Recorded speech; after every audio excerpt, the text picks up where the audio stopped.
What is good, everybody, and welcome to Weekday Wagers here on our Wednesday edition of the Weekday Wagers.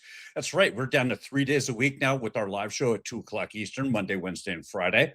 Don't worry, we're going to come back up. Well, we'll be back to the full 5 days a week. We just got to get through some summer vacations is all. But don't worry, we got plenty of content up on our site. You got to go check it out. Daily Dinger videos, NRFI parlay videos. Robbie's got player props up there. DG's, there's a ton of free content on our channel. Make sure you get all of that too. Get those notifications on. And if you would be so kind, please, please, please, if you could just hit that like button, it absolutely does help us grow. And we have been growing tremendously. We are 50 subs away from 1,000. So, what started out as 3 guys spitting in the wind and who weren't good enough for any other show, we've turned out that we're doing pretty good.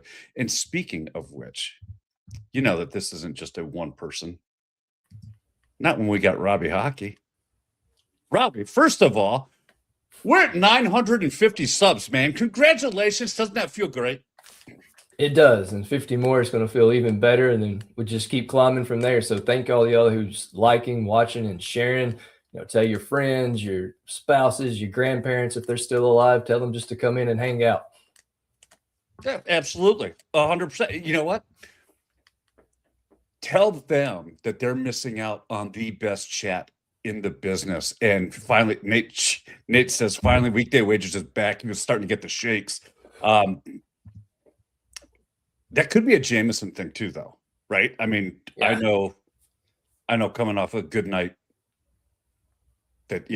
so that could be the Jameson thing there. Joe says, I'm about ready to go out for a delivery.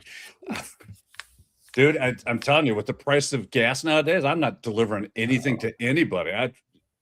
Nope, stay at home. Yeah, don't even get me started. I filled mine up half a tank, and I was like, I'm not giving you anymore. We'll just ride on this half a tank till the next time I need to fill up.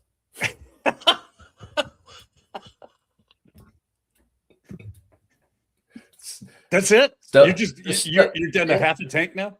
I'll just go to a half a tank. I'm not wasting money unless I have to go on a big trip, which probably not going to happen. I'm just going to half a tank it and ride around town and just keep paying what I normally pay, except for a half a tank. Here's a question: what is your threshold on letting that full empty gauge, that gas gauge? Where does it have to get to before you start to get nervous and need to put gas in the car? So unlike my wife, who always tests that boundary, I usually don't let it get to that light coming on. I'm usually, before that light is on, I'm filling up, because that's the smart thing to do. Now, my wife she pretty much has it pinpoint down to the mileage to where, she knows she's all right until she gets stuck somewhere. I've told her, you ever run out of gas, you better call somebody else. Do not call me, because I know how you are. And it's going to be your own damn fault. Good luck. So she listen, sounds like your wife and I would get along just fine, because she does the mileage, like, how they tell you, 35 miles till empty or whatever. You get the kind of countdown, like, hey, idiot, time to get some gas. Yeah. My personal threshold is, I think if I have double digits left, that's still plenty of time for me to find a gas station. Drives my entire family absolutely out of their damn minds that I can let this thing go down and be like, no, we got plenty. You know what? As long as we have 10 miles left, I can get to the gas station, put gas in it. I love living dangerously, but that's one thing I do not want to do. The worst is, there was one year we went to a Florida State game, and Florida got absolutely rocked. And we were coming back, and I was like asleep in the backseat. I may have had a few beverages, and all of a sudden I get awoken to, we're almost out of gas, and we're in the middle of BFE, Florida, trying to get back to Panama City. And I'm just praying, please God, let there be a gas station somewhere. And by the grace of God, we found one with probably 2 miles left. And I'm just like, because if one, I'm pissed because the Gators sucked. 2, I'm a little bit hungover / tired because I'd had a few beverages. And then 3, I don't want to have to walk or push a car anywhere that night. That just did not sound like fun to me. Do you want to know how traumatizing my fuel tank issues are how traumatizing they are to other people. Xavier, my son, bought himself a vehicle, a purely electric vehicle. He's like, I don't want anything to do with that. He goes, I get in your guys' car now, and I see it's down like to a quarter tank. He goes, and I can feel the anxiety already starting to come up. I don't want to ever do that again. I'm going pure electric. So yeah, that's how bad I was. I've seen my wife's phone charging. It's usually never charged, so electric vehicle wouldn't work in my house either. Yeah, I said, you know what? My wife too. My wife, if her phone has more than 10% of a charge left, it's only because it was overnight and she was sleeping for the last 2 hours. That's about it. Exactly. Let's see. What do we got? Joe says we need some winning bets. I think we got you covered, Joe. Yeah, I do think we got you covered tonight. And Nate, thank you so much, buddy. He power bombed that like button like it was Mae Young. Do you know who Mae Young is? I don't. She was in her probably pushing 80s, and she got power bombed from Bubba Ray Dudley from the stage through a table. An absolute, just a maniac of a woman. Rest in peace, Mae Young. But she would take bumps. Is that what killed her? Some 20-year. Huh? Is that what killed her? No. I think just piss and vinegar and being angry all the time killed her. She was awesome. Stupid DG. Mark looks like Mae Young. I get your Mae Young. Along with your dong. Oh no. Kim says it's blessed to work from home. Listen, you are not kidding, especially in today's environment where the price of gas is through the roof. Although you're getting pretty good gas mileage if it lasts for at least a month.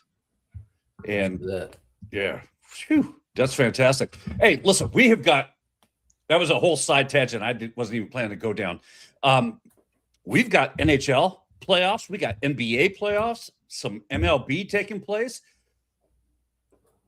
We have got a matchup tonight, though, with the Sabres and the Canadiens. I have been dying to get your take on what's happening here as we start to enter the second round of the playoffs. What's your take on this Buffalo Canadian game? I think it's going to be kind of loose. I really, if I would bet overs, I would probably bet the over. I think you might see a lot of goals in this one tonight, especially being game one. Both teams are used to a raucous crowd. Both teams have home crowds that are dying to move on to the next round. And luckily, one of them are going to in this series. One of these teams are probably going to be playing, let's face it, Carolina. You get your reward is getting to face Carolina in the next round because they're dominating right now. Yeah. But I like it. I know a lot of people are down on Cole Caulfield. He didn't have the greatest series against Tampa, but I'm all aboard Cole Caulfield tonight. I love that line of him and Nick Suzuki. I think you can pair both together for like plus money, and that I've been on them all season. It was a staple for me, and it got up to even minus 130 to minus 135 at some point. I like those two tonight. And on the other side, I like Tage Thompson and Alex Tuck. I think this is a top line, top shelf type night for both of these teams. You know, you bring up great points because I do think, which actually made me think that you read my play up on justastatsports.com right under the NHL section on this Sabres Canadiens game, because I do think that there's going to be a ton of goals in this one. That's why, a little bonus play, if you will, I'm playing the over 5.5 at minus 120. I just think that these are two teams that everybody was talking about Buffalo Sabres, the lack of the power play and how ineffective they were against Boston. They have absolutely owned the Canadiens during the regular season on the power play. I think this is a team that will find its confidence again, especially with the man advantage, and we'll see a ton of scoring in this series, but especially for this game one tonight. Totally agreed. I looked at Josh Norris. I get him and Anderson always mixed up. I looked at Josh Norris and what he has done, but then I looked at the dates, and it was 2021 and 2022, and he was playing for Ottawa. So I was like, let me cash out of that. Let's just see how he does tonight. But, that was a good 5 or 6 years ago. I don't want to base my pick on something that happened that long ago. I don't think he's even played Montreal since he's been with Buffalo. So that was a guy I looked at, but I'm going to stay off of it until we can see tonight. And Nate brings up, I don't know if you've been following these guys, Robbie. Yeah. The Blade Gang out of Buffalo. They will be rolling tonight. These guys are absolutely insane. I mean, they are insane. They're hilarious. I love it. They are hilarious. They got the bang the drum right in one of the games in game 1. Yeah, thank God they replaced Josh Allen, and hopefully he doesn't make an appearance for round 2 because they lost that game. By the way, and so they were able to pull him in, and they banged the drum before. I want to say it was game 5. I think you're right. And not that helped anyway, because the road team won the last 5 games of that series. So I think that you start looking at you brought up Norris. Owen Power is another great defenseman who has had a hell of a playoff so far. And his point props are usually plus money to begin with. So I think that you're getting a ton of value there. Anything that concerns you for either team going into this game 1? Not really. I really would say that the power plays need to be better for both, but I think both power plays are going to be better tonight. I think you're going to still see a heavy dose of Tage Thompson taking a one-timer on their power play. And like I said, I think too many people are sleeping on Cole Caulfield. You can get his point. I saw at FanDuel, I think it was minus 140, which is, it's juicy, but for somebody like Caulfield, that's almost a gift. Yeah, in this kind of game. So no, I think we're just going to see a lot of loose hockey tonight. Okay. I know Buffalo's rested, but Montreal, I mean, they just came out of a war with Tampa Bay. But I think it's going to be a little bit of a different vibe with these two teams. And Joe brings up a great point. I tend to agree with you, Joe. I think that the Sabres are going to roll in this one. I think they're going to crush. Now, it's going to be a long series, and Montreal, I think, kind of surprised a lot of people with what they did against Tampa Bay. I did not expect Montreal to come out of that series as the victor, but here we are. I was looking at more of a Buffalo-Tampa Bay kind of showdown to see who got to play Carolina on that end. And I'm kind of excited for this because I do think you're going to see some more open hockey being played in this series than we've seen in the Carolina-Philadelphia series, which moves to the West now, because we got the Golden Knights taking on the Ducks tonight, and it didn't look good for Anaheim in game 1. What are your thoughts on this one? Yeah, I do think Anaheim can bounce back, but the thing that worries me, we're talking before the show, they still have Cutter Gauthier on the third line. I mean, he's your best player. He is your absolute best player. He doesn't need to be on the third line. You saw his shots went down. I think he only had 2 shots on goal last game. He didn't register a point. I'm not sure what Joe Quenneville is doing right now. You got to have your top guy on the top line. I would put him and Carlson and either Terry or Kreider up there with him and just roll with it. But as long as he's relegated to the third line, their offense is going to take a step back. And I don't know. Like I said, I don't understand his reasoning for that. In Vegas, since Tortorella's got there, their defense is tightened up. So, I mean, you're already putting yourself at a disadvantage, relegating him to the third line. But I don't think that the Ducks are out completely. I do see a scenario where the Ducks could potentially even win tonight. I do think this is a good spot for him to the draw. I think it could go to a draw tonight. I think most of their games this season were really close. I think they were like 4-3 games between the two. So it wouldn't surprise me if Anaheim did at least get it to overtime and somehow could win. But the point is you're going to get Cutter Gauthier involved if you want to have a chance. Boy, I hope not. I hope you're wrong there. For personal reasons, I hope you're wrong there. But I do think that we see a much more competitive game than we saw in game 1 here. And good old Calvo. I don't know if you know Calvo. He's Helen's son. Yeah. Okay.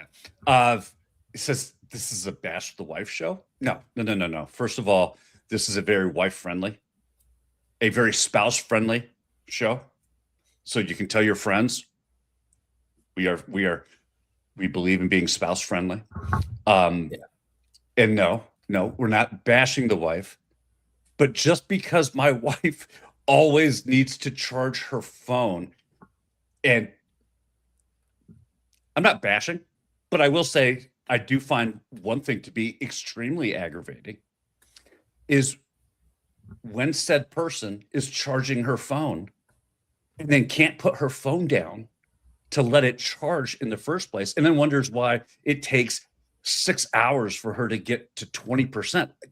Put your phone down. Yeah.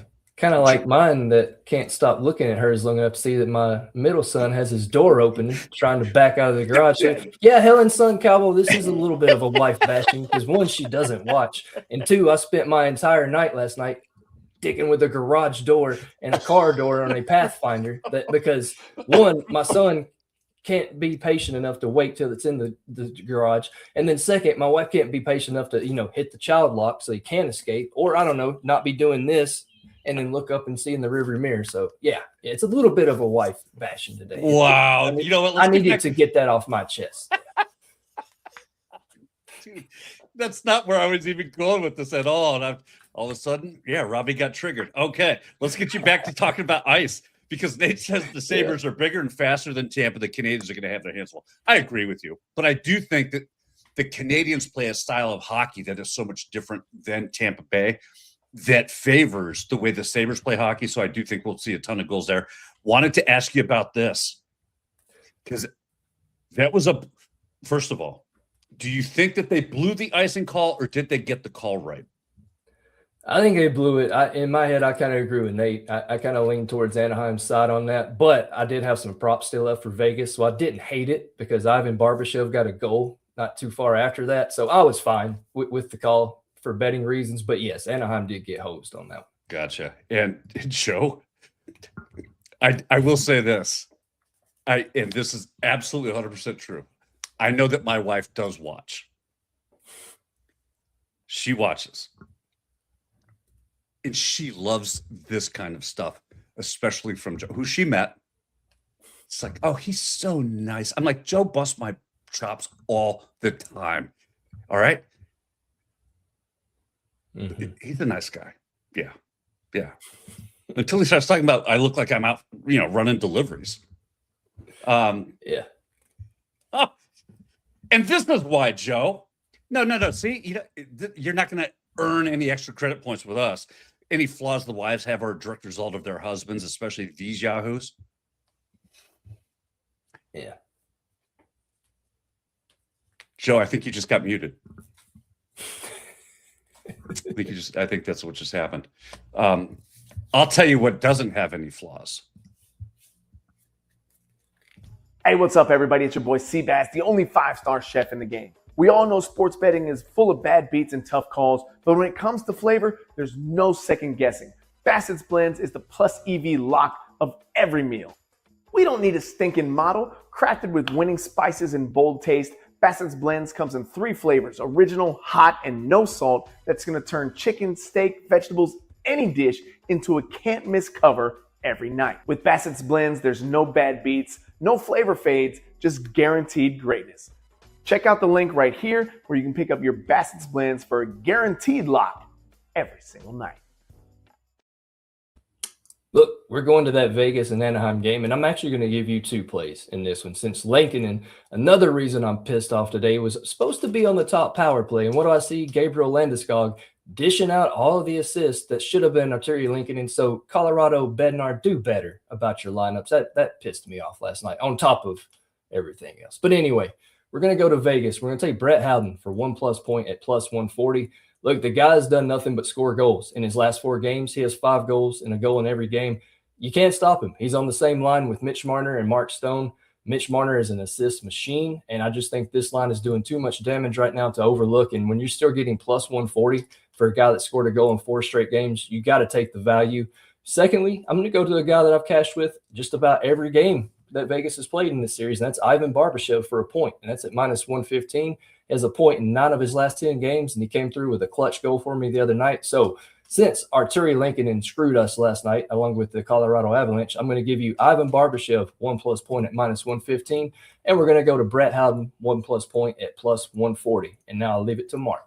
Oh, well, I was actually going to bring you back on, because before I jump into my play, I do want to do we got a couple baseball games taking place right now, and kind of want to get your reaction to a couple of teams.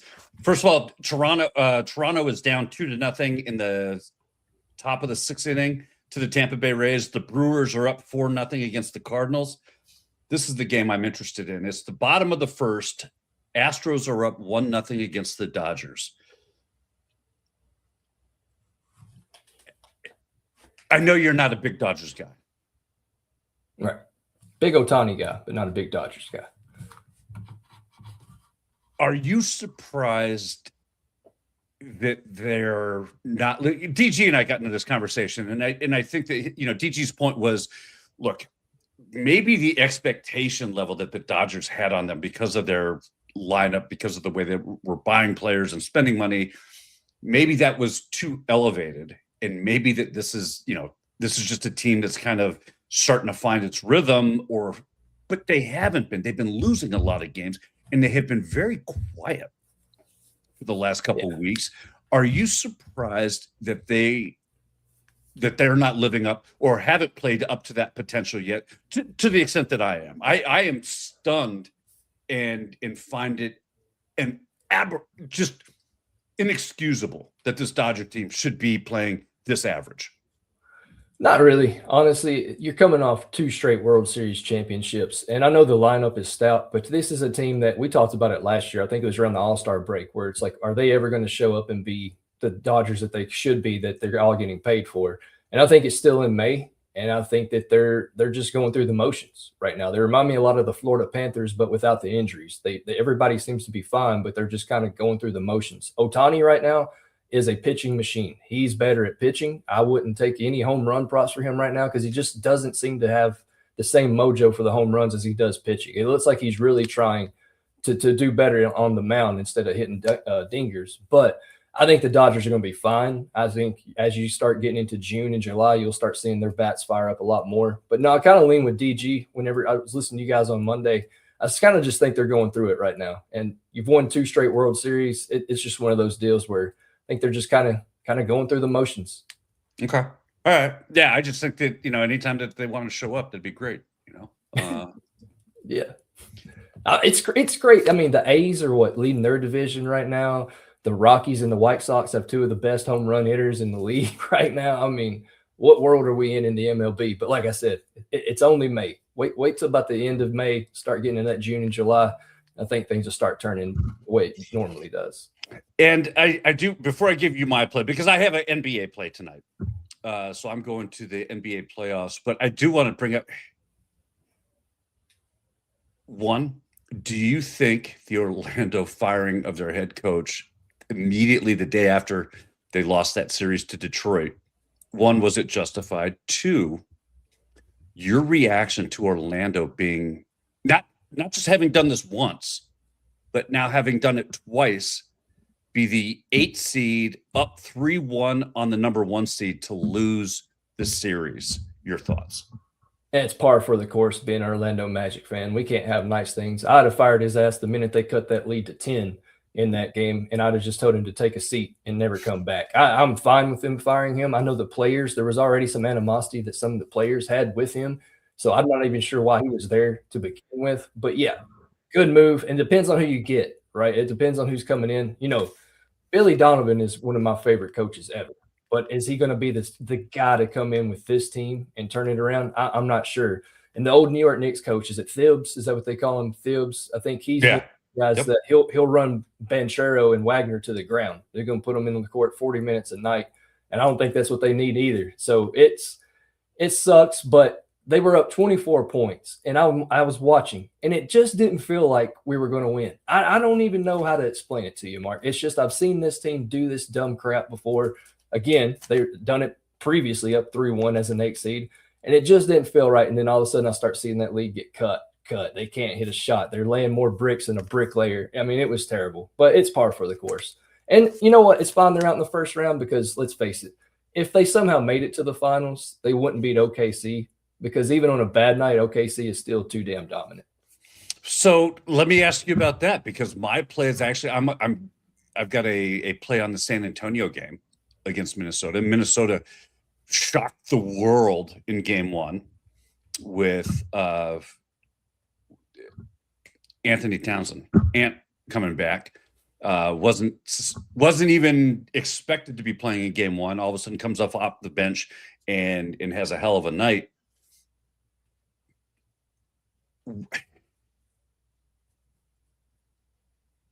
I'm trying to figure out how I want to ask this to you. Do you think either one of those teams has a chance to go toe-to-toe with OKC? Or is this really OKC's NBA finals to lose? It's OKC's NBA finals to lose. I think right now, if you could somehow parlay them to win the NBA finals and the Avalanche to win the Stanley Cup, you'll probably get plus money, and I think it would be a safe bet to make. That's what they remind me of. I think they're too loaded. I mean, even last night, SGA didn't have like a great night, and they still beat the Lakers by 18. So, I mean, they're just, the depth of OKC is just out of the roof. And I hate OKC. I'm with DG. I don't like giving them props, but their depth is too crazy right now. And I think it's theirs to lose, and I don't see anybody even coming close to them. Well, and I would have to take a little bit of umbrage with that play as far as I would definitely lean OKC. I wouldn't pair that with the Colorado Avalanche because it's the Buffalo Sabres Stanley Cup to lose this year. I'm just saying. All right. You do realize they still have to play Carolina if they make it out of this series. They've owned Carolina. Don't you worry. Don't you worry. Carolina is stifling. I've never seen a team just not let you do anything to them.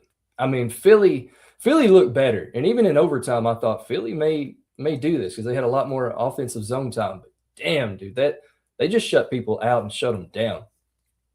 They literally they're like a boa constrictor. And every time you move, they tighten. And they tighten, and it becomes harder and harder to breathe or operate or do anything. And so, yeah, I do think it'll be tough. But if there's a team that can handle Carolina, it's called the Buffalo Sabres. That's all I'm saying. That's all I'm saying. Well, I mentioned I do have a play on that San Antonio game. Let's get to that right now. Remember the Alamo. That's damn right, because in game one, the Spurs got caught by surprise, and I am expecting a huge game from Wemby and company, and I'm taking the Spurs minus 10.5 at minus 105. That's what that is. Look, game one really had that feel like whatever could go weird. Everything just felt weird about game one. I already mentioned Anthony Edwards wasn't even supposed to be on the court, shows up, gives the team a spark, and suddenly the whole script just flipped. Wemby actually put up a triple-double. Got it in blocks. Dude was an absolute beast, and it somehow felt, especially for him, after the game, that he had a bad game. I mean, that's how you know what's coming next, right? That's how I know what's happening tonight, because he went 5 for 17, 0 from 8 from behind the arc.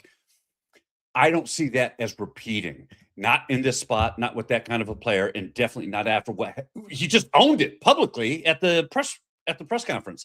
And that's really the angle here is the urgency side. San Antonio got caught a little flat. They cruised through the first round. I'm not saying that shouldn't have happened. It does happen. We're all human. But now's when the pressure hits. And if you drop game two at home, this series becomes completely different. They're not going to let that happen. They're going to show everybody who the Spurs are. The supporting cast already showed up with 6 guys in double figures. So if Wemby just plays to his level, this thing becomes a blowout in a hurry. I love the fact that we are getting the Spurs here, maybe a little determined, maybe a little refocused at a 10.5 number. I think that this is probably a game where it's tight for a quarter, and that's about it. And then everything that the Spurs do is to remind everyone who the Spurs are. There's that. Joe, you have Joe's full confidence in your pick, by the way. Wait a minute. Dodgers 120, Timberwolves. What? Darth Vladar ruined our bet. Yes, he did. Yeah. Yeah, and why does he fake this pick? He's from Minnesota. He's a Minnesota fan. You're an idiot. Joe, if they win, if they somehow beat the Spurs in this series, I'll wear my Kevin Garnett Timberwolves jersey just for you. It'll give me a good reason to wear it. I just saw this. It might be a gentleman's sweep for the Wolves. Joe, if that happens, if Minnesota wins this series in 5 games, I will cut my hair. Oh, shit. I will cut my hair if Minnesota wins this series in 5 games. Damn. There, I said it. I ain't scared. I am not scared.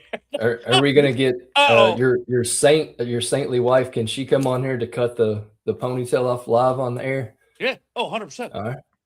Yeah. Should have the Clippers. DG says if Minnesota wins tonight, he's doing the Thursday show naked. Thank God we're not on Thursdays. Yeah. Daily Dinger will take on a whole new mantra if that happens.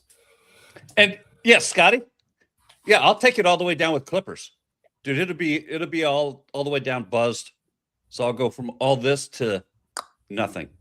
That's what I'm putting up, Joe. That's what I'm putting up. God, well, it's just hair. It'll grow back. Tell me about it. I've done this all my I life. can promise you. I was tempted to make a hot chip bet, but I'm never in my life doing that again. Not in person, and definitely not on air. And I don't trust anything in the NBA enough to put my taste buds on the line again. I love it. I love it.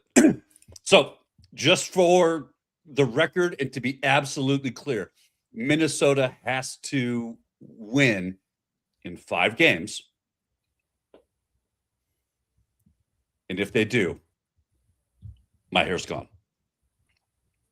I'll be sure to wear the Timberwolves jersey the day that you cut your hair on this show. Dude, so will I. I'll do that. We've talked about some NHL hockey. It's time to light the lamp. We've got 5 guys here. Tage Thompson at plus 150, Cole Caulfield. I think that you like Cole Caulfield at plus 175. Jack Eichel at plus 180. Alex Took at plus 195. And Cutter Gold Chain at plus 200. Robbie, do you like anybody on this list, or are you going off the board? I like 2 people on this list, and I'll let you have the other one, but I am going to go with Cole Caulfield. That's right. His name is going to turn back to Cole Caulfield tonight at plus 175. Mark, his last 4 trips to Buffalo, he has 2, 4, 6 goals with a goal in 4 straight in Buffalo. Let's make it 5 again tonight. Maybe your Sabres win, but as long as Cole Caulfield gets me a goal, I'll be happy. All right. You know what? I really do like that. I think that, again, I expect to see a lot of goals scored in this one. That's why I'm going with Alex Took. Give me a little tuck action. Look, Tage Thompson is going to draw the bulk of the defender's attention, and they're going to do what they can to limit Tage Thompson when he's on the ice. That opens the door for guys like Tuck, Norris, Owen Power to come in and fill those gaps secondarily. I love this spot. Do you like Alex Tuck tonight against the Canadians, Rob? I don't hate it. He has a goal in 7 of his last 10 games overall. And to your point, they're focusing on Tage, and he's cleaning up the dirty work. And when you look at what he's done against Montreal, he has a goal in 3 of his last 7. So not bad. I don't hate Alex Tuck. I do like Tage Thompson tonight, though, as well. I really like Tage and Cole Caulfield. Like I said, I think those last series, you saw a lot of no-name guys scoring in both of those series. I think tonight you're going to get some top-line guys putting in some of the work. Yeah, I think so, too. I am looking for a hell of a series to be had in that one. And DG, so many Americans. Jack Eichel, Scotty Too Hottie. I looked at that. I don't hate it. His game just hasn't – he does a lot of good stuff. It's just when it comes to goals and even points, I don't think he even had a point in that last game. He's just a little too unpredictable as far as the score sheet goes. Still a hell of a player. I'm not taking anything away from Jack Eichel, but He's one that I'm always nervous about putting in like a point or a goal parlay. And two, speaking on the Americans, I saw the meme and I had to laugh. You saw when Nate McKinnon got the teddy bear and you just looked like he was ready to murder somebody. Somebody put below it, the next time Nate sees Matt Boldy and Quinn Hughes in the playoffs, he's going to put them in the boards, and he's done just that. I mean, he has speared them like a Bill Goldberg spear in WCW. Last night especially, I thought he killed Matt Boldy. Somehow Boldy got up, but Nathan McKinnon is on a tear, and I hope you put in that plus 550 for him to win the Conn Smythe last week when I gave it out, because Colorado is a unit, and as long as he keeps scoring, he's going to be the perfect fit for that Conn Smythe winner. So I think it's ironic that the first time that we have ever had a full 100% red, white, and blue American light the lamp list, DG's not on the show. Which is funny, because usually if he had set up that graphic, there would never be any other person on there but Americans. Right. That was just all data. All the data lined up USA Today. Joe brings up a great question. The Wild can still come back, though, right? What do you think? Look, I can't wait.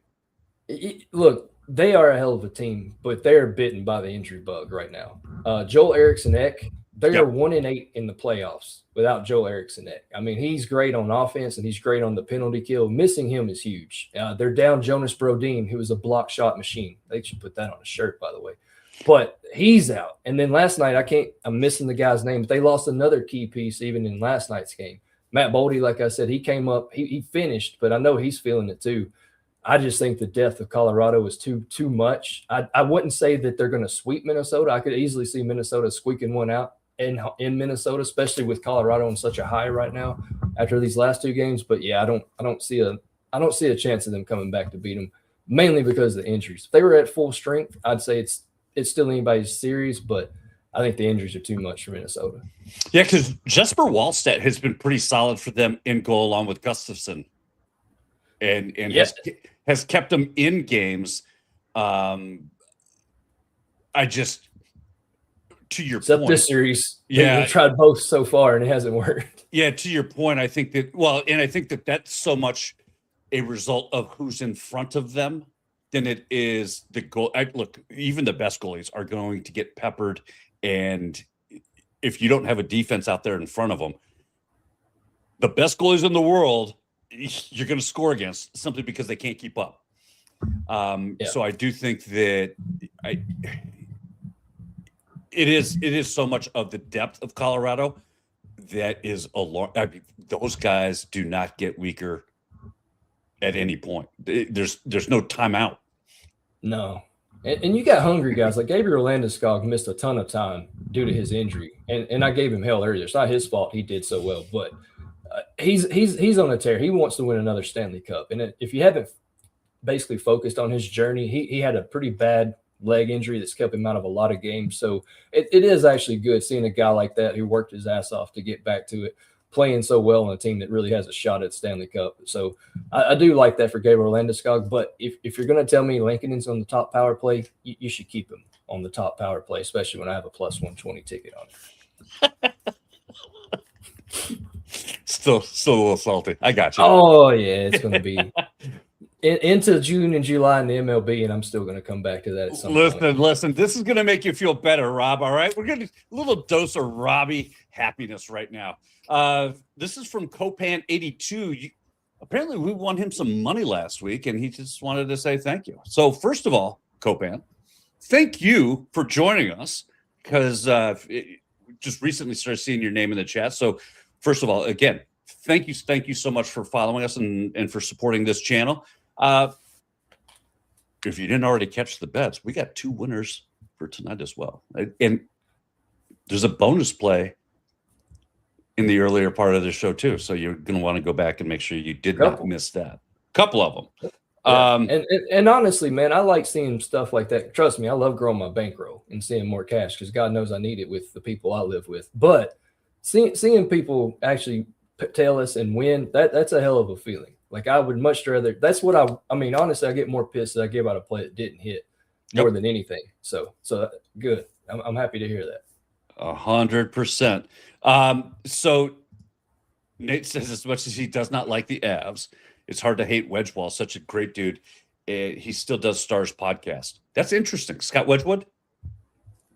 I didn't know he still did the Stars podcast, but yeah, I mean, there's a lot of guys you can like on that team. And like I said, it was just when you watched the Olympics and you saw Nathan McKinnon staring at that teddy bear, you just knew. Like, I'm glad USA won, thank God, but him whiffing on that wide open net and losing, getting a teddy bear as a gift, I wish I'd put in that Conn Smythe right then and there after that, because you just saw a guy that's going to be hell bent on winning right now.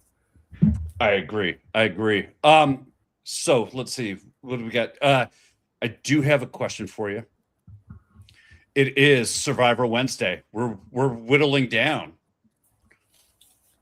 What do you think happens tonight? Because we're going to talk about it on Friday. Jonathan better win immunity. That's all I can say. Because I said last week Stephanie was going home. Stephanie went home. Jonathan better win immunity because they're gunning for him. I think so too.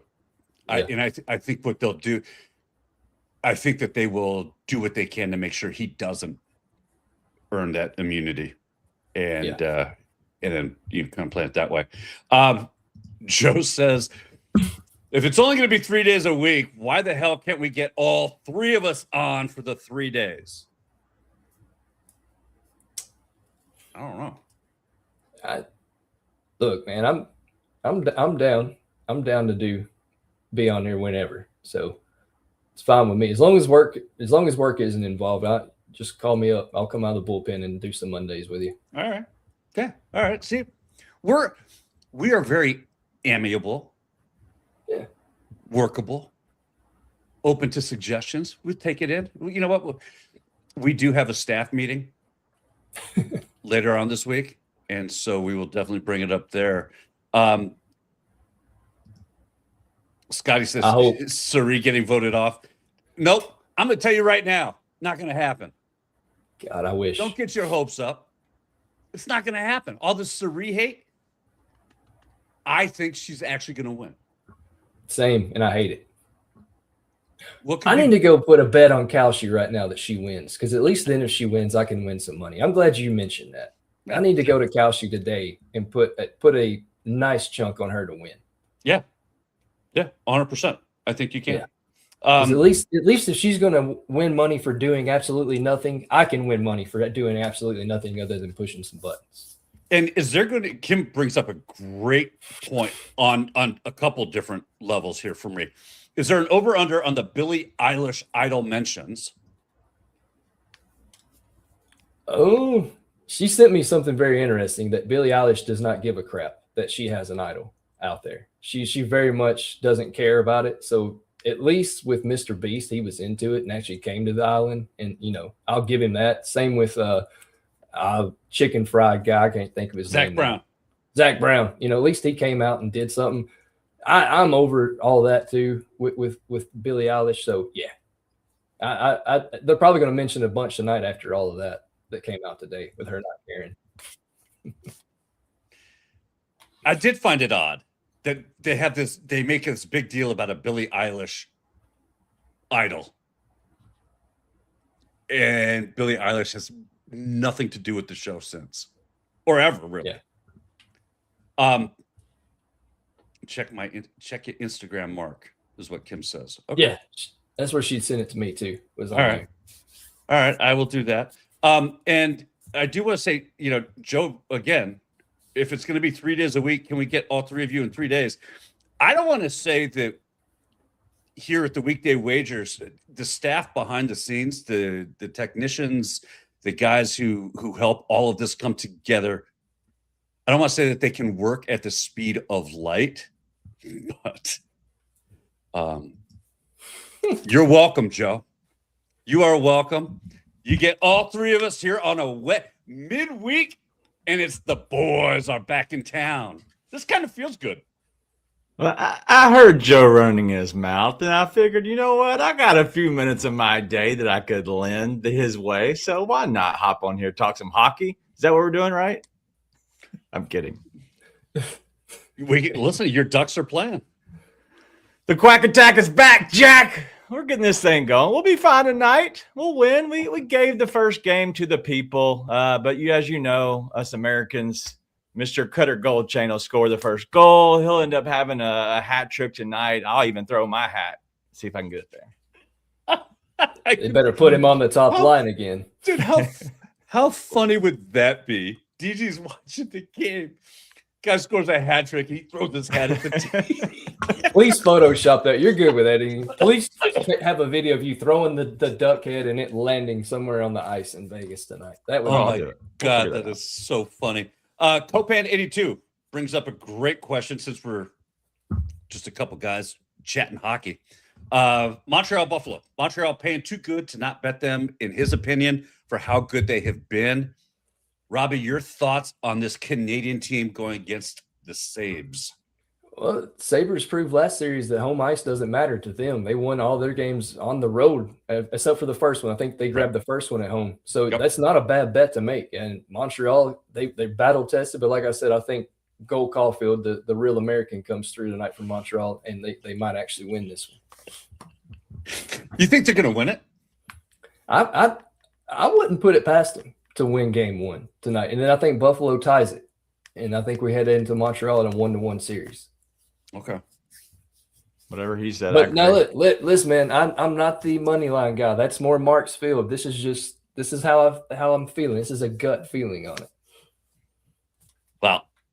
But Mark's also a Buffalo guy, so you got to take that into account too. I'm also a big Toronto guy. I love the Toronto Blue Jays. The sky's not falling there anymore. Since, it seems to always happen. A top 6 or original 6 team loses a lot of stuff and the sky is falling, and then poof, first pick in the draft. Welcome, Gavin McKenna, to the Toronto Maple Leafs. Blue Jays are already losing. That's what they do. They're losing already in the bottom of the 7th. So why not continue that? That's what they always do. What are you doing right now? No, I'm Toronto friendly when it comes to the Blue Jays. Maple Leafs, that's a different story. Different story. I do think that we do see a 1-1 going back to Montreal. I do agree with you there. I think that the Sabres, if they win game 1, they tend to get a little complacent in the following game. They're going to lose. If they lose game 1, they'll come out. They'll be absolutely hell-bent and focused and win game 2. Yeah, agreed. Nate says that the lottery is rigged. Which one? Or all of them? The NBA lottery. For sure. NHL the lottery. NHL for sure. But the NBA was like, oh, NHL lottery's bad? Hold my beer. We'll show you how we can take something and just absolutely wreck it. Yeah. Well, the NBA lottery, I honestly have to say that it's better than it has been, or it will be better than it has been, because now, like, you get put into relegation a little bit, and so it doesn't benefit you to lose anymore. So I know some people are upset about it, but, like, if you're in the bottom 3 next year, you don't have as good of a chance if you were in the middle, like purgatory in a sense, right? A team that's 10th. That used to be purgatory. Well, now you actually have just as good as odds as everybody who finished, 4th to last. It's just good. So let me ask you this, and I know you jumped on right after we were done. I gave out my NBA play for the Spurs minus 10.5. Anything in these round 2 games? You got the Knicks and Sixers, the Cavs and the Pistons. Mm-hmm. You've got OKC versus the Lakers, and then the Spurs and Minnesota. Yeah. Do you see any one of the favorites there getting upset? Well, let's talk about tonight, because I think this is a very good introductory course on the NBA to people who might not watch on a consistent basis. So both road teams won game 1. Mm-hmm. Guess what? Joel Embiid is out. Why is he out? Because they only care about splitting, and if he's somewhat unhealthy, they're going to give him his time to rest. So the 76ers, being a 10.5 underdog, they could be 20.5. They're still going to lose, and probably Knicks are going to cover the spread. It's going to be a cakewalk. The game's going to suck. Same thing with the Timberwolves. You try to split on the road. You get the first one. Look at the statistics. Anthony Edwards is not going to play. They're going to rest him and continue on. I'm sorry. You're right. The 76ers did lose. So that is wrong. But either way, I still think that 76ers are outmatched. But the way that this whole thing plays out, I still think that the 76ers are going to get blown out because they just put too much effort into that previous series. And so they're going to get blown out. And then tonight, Minnesota is going to set Anthony Edwards, and the same thing's going to happen. They still won the road. They're good. They'll continue on and not worry about it and just get ready for game 3. So it allows more time for Anthony Edwards to rest. So the 10.5 or 9.5 that you might even be able to find is a joke. Like it literally could be 13, 14.5. Right. No, I agree with you 100% there. 2 more questions. Yep. Pistons and Cavs. Does James Harden still have enough in the tank to help Cleveland get past Detroit? No. The simple answer is no. I look at this being a personal series. So the last series, for the Pistons was very personable. This one is even more. The coach for the Pistons used to be actually the coach who took over a sinking ship in the Cleveland Cavaliers, J.B. Bickerstaff, former coach of Memphis as well. He took over that sinking ship, brought them to relevance. They did not go back to him as an interim coach, end up getting picked up by Detroit. He has a personal vendetta. And so you're talking about a coach plus a team that has a bunch of Detroit bad boys. I think that this could be bad for Cleveland because the way they match up, stylistically, I think this is all about Detroit. I think Detroit wins this. I would say in 6, but man, 5 looks really good because you have a chance to just do a gentleman's sweep. And I think that Detroit has kind of found their mojo. Last question. Let's talk about them. OKC Thunder. Oh. Sorry. The OKC Thunder. Do they sweep LA? What are you doing? Sorry, I was watching highlights of what SGA does on every shot. The dude is the biggest flopper in the entire league, and every OKC fan is a bunch of goobers who believe that SGA is the best MVP, best basketball player on the planet.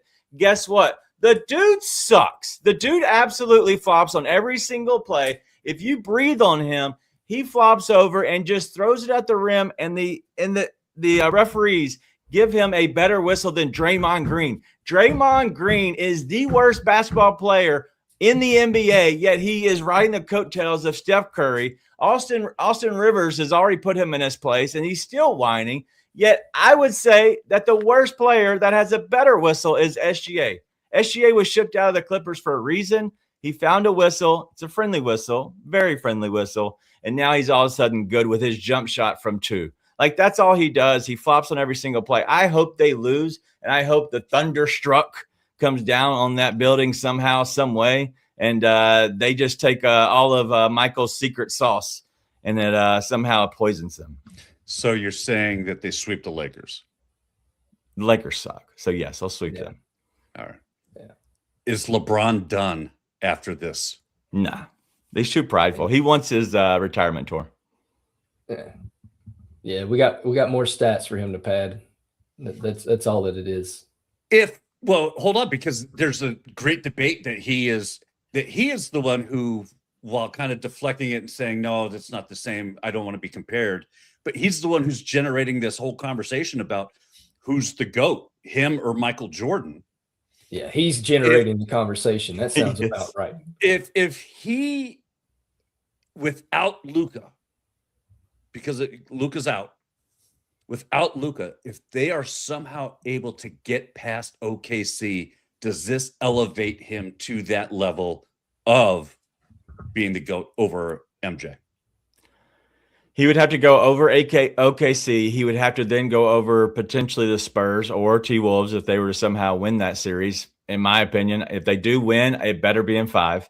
And if that happens, then they'll then have to go over Detroit or, maybe Cleveland, who's ever over there somewhere. So that's what I would have to – that they would have to eventually roll over the next 3 for him to be mentioned and be proven enough to be in the GOAT category. He still is, no matter what. But to be a true GOAT, like it would take GOAT level status for him to roll over 3 of these teams. Okay. There you go, Mark. I'll match your bet. If LeBron and the Lakers somehow beat OKC, they can do it in 7. I don't give a shit. I will buy a LeBron jersey and wear it on this show the day you get your haircut, because honestly, neither one of those things are happening. So there's my bet. If the Lakers can beat OKC, I will spend my hard-earned money for that dummy LeBron, and I'll buy his jersey and wear it on this show. Yep. What about getting a LeBron tattoo? Hell no. I wouldn't even get a Michael Jordan tattoo, and he's my favorite. So no. All right. That was just a question. I asked Rob, DG, you joined us here. What do you think is happening tonight on Survivor? And then we'll get out of here.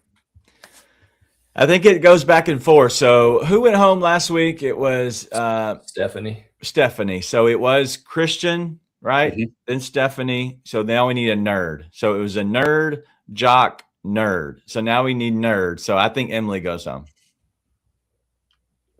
If Jonathan wins immunity, that's my pick too.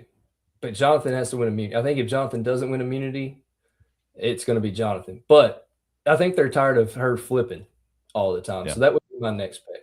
Well, we've discussed it already. There's literally only 5 people who can win an immunity. Only 5.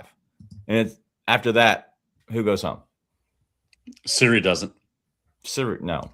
She's my new favorite. Too insulated. She's my new favorite. That's LeBron-esque right there. Done a whole lot of nothing and thinks she's the GOAT. Greatest player to never win, but played 17 times, and all she does is sit on a log like the damn Godfather. That's all she's good for. Yeah, and I hope she goes to if she does go to the final, which I expect her to at this point. I hope she goes and is brought along by somebody and gets 0 votes in the final. That would make me laugh. I hope she has to make fire, because I don't think she's ever made a fire in her life. They don't have 3-hour episode for fire. Dude. But then they'll say, well, she didn't get voted off. She didn't make fire. Once again, she gets screwed. If she had to make a fire, but she had to find the rubbing sticks because they were under a coconut somewhere. Oh, yeah. Tell her to bring her coconut husk. The coconut hunter herself. Yeah. That would be hilarious. But I'll never forget David being like, she's lazy. All she has to do is bend over and pick up a coconut. He goes, I don't like her. He goes, what's so hard about picking up a coconut? And that's my 9-year-old spitting facts watching Survivor. I love it. Well, listen, you're going to have to tune in on Friday to find out what happened and get our reaction, because I think Siri's still going to be around on Friday. Even if she does have to start a fire. But that's going to do it for us today on this Wednesday. We're kind of liking this new 3-day format. Kind of like it. Yeah. A lot more videos come out. Yeah. It is true. And we're able to get a lot more content, direct content out and throughout the week, really. I mean, we haven't slowed down at all. So please hit that like button, subscribe. It does help us grow, and we have been growing tremendously. We're almost to 1,000. Congratulations, DJ. Some people say they don't like it, but you know what? Those are just some people. Yeah. Two people now. Some person that might be coming off of the saloon board this week. He said Jordan pushed off, so that's an invalid response too. So no. What did I miss? Nate said 100% Joe, but he also put Jordan pushed off, so null and void on that one too. Jordan was the biggest push off. That's all he did. We'll give you the arm sweep. Yeah, all he did was win championships when it came to it too. Well, it's easy when you can create space to shoot. And with that, easy. We'll see you Friday.